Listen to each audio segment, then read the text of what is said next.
छावा क्रांतीवीर सेनेचे पदाधिकाऱ्यांनी जयश्री पाटील यांना भेटून पाठिंब्याचं पत्र दिलंय।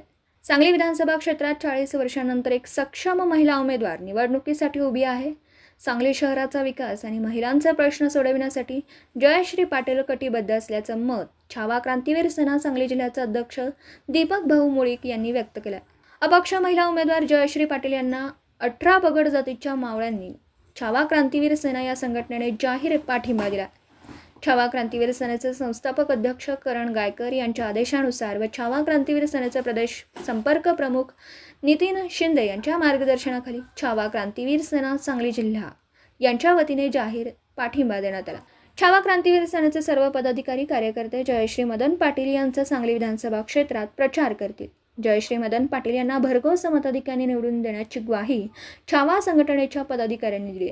यावेळी कार्याध्यक्ष पश्चिम महाराष्ट्र प्रसाद रेळकर, सरचिटणीस पश्चिम महाराष्ट्र सुनील बापट, प्रदेश संपर्क प्रमुख नितीन शिंदे, सांगली जिल्हा प्रमुख दीपक मुळीक, सांगली जिल्हा रिक्षा असोसिएशन अध्यक्ष महेश रेपे, जिल्हा संपर्क प्रमुख नितीन पाटील, आशिष मुळीक, हर्षद कुंभार, सौ मयुरी निकम, सौ श्रुती गुळवणे, सौ अश्विनी नरगुंदे, गणेश मुळीक यासह पदाधिकारी उपस्थित होते।